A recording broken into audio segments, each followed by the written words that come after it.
Nabalanke samalola ya samte distillation de shuyin taren ke lenche sarona ke lezen de nang pumi tikzu gi penden sekyong pempes ring cho ari tongkir Boston tu shongje chamsi nangap sanne Boston piri jitin chokbe kudi o shungge chola pegi kene gor sekyong cho gi songshi nang yobatang Teje kuzab tunju namye chudublanne tunju legungi ngöne lodar chang ari nangi nashun tsor nashun sogyungi sabjung nangi yobe kor inge nang deju nangwa shikshamla sisi yongwashu.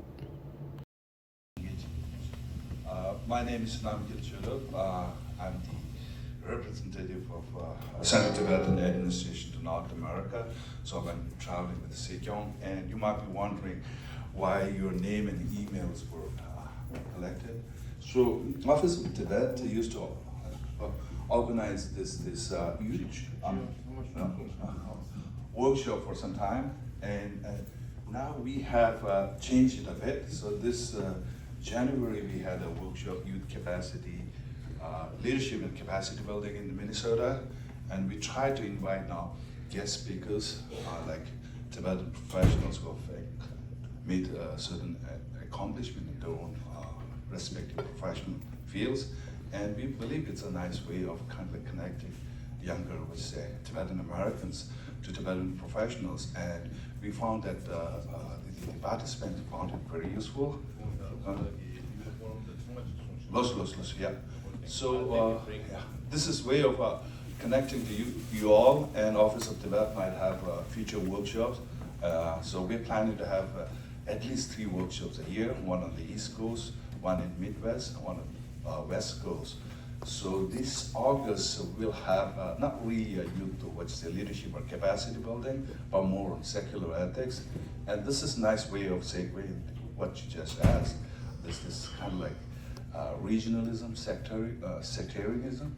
That's been in our community for a while. It's nothing new, but today's in this age of digital, what do you call it? In a way, it's very ironical. We do talk about 21st century as a century of information and digital world, but then you have China, and we have Tibet, where people don't have basic information, access to basic information, but at the same time, Beijing take advantage of freedom in the liberal societies like United States and free world and try to spread disinformation or misinformation.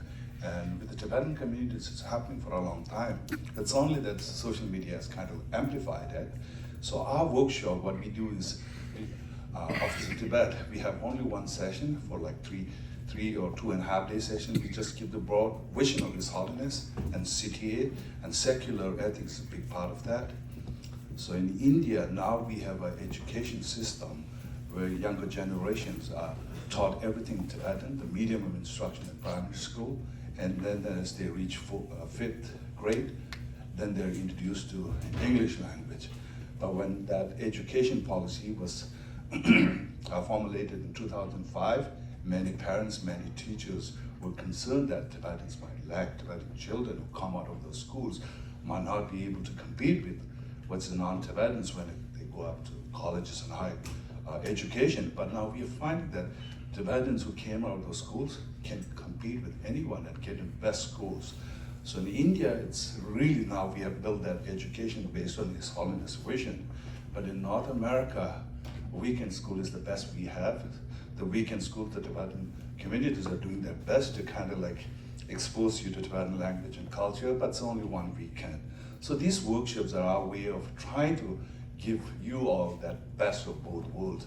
You guys have access to more secular education, but the Tibetan traditional values that we talk too much, this Emory University, kind of like building on His Holiness vision, now they have developed what is called C-learning, and secular ethics is a big part of that. And CTA and His Holiness really want to see our younger generation have to have the best of the world education.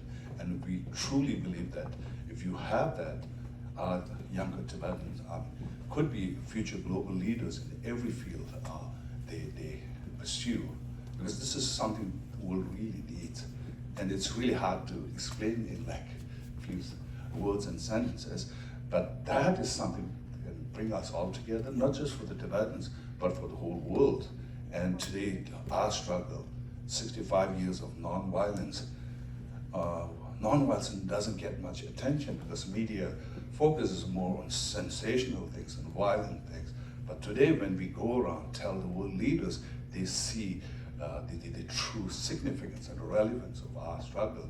And this is something Komisegion's presentation today was trying to share with you all. When you go talk to your friends and even your colleagues and others, you don't have to think that, oh, I'm talking only about Tibet. Tibet issues are relevant. And here, I mean, in Vermont, there was a student who asked about intersection and connecting to others. And there are many ways we can talk about Tibet. Environment. If someone is more interested in the international relations and politics, we can talk about geopolitical significance.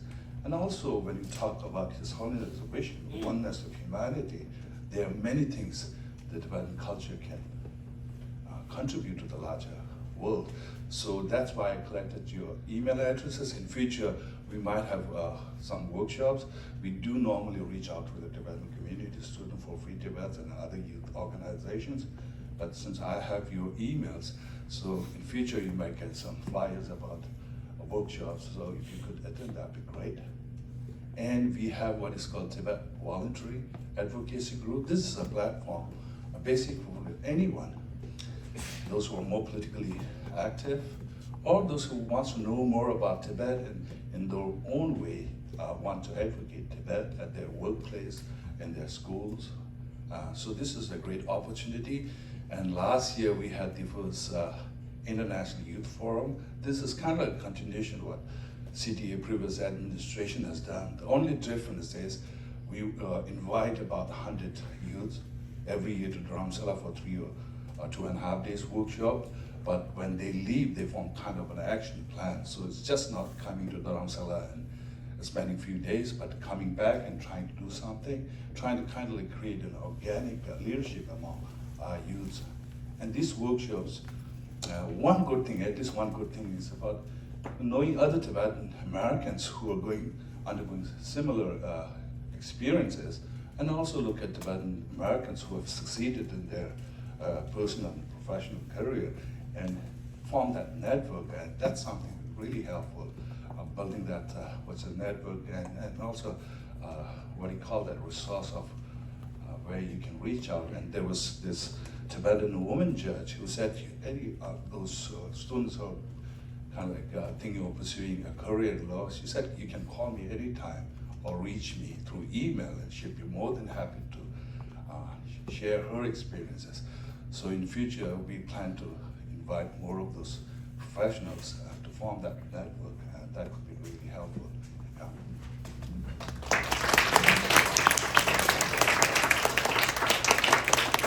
And I'll be happy to take any questions on Sikang's behalf.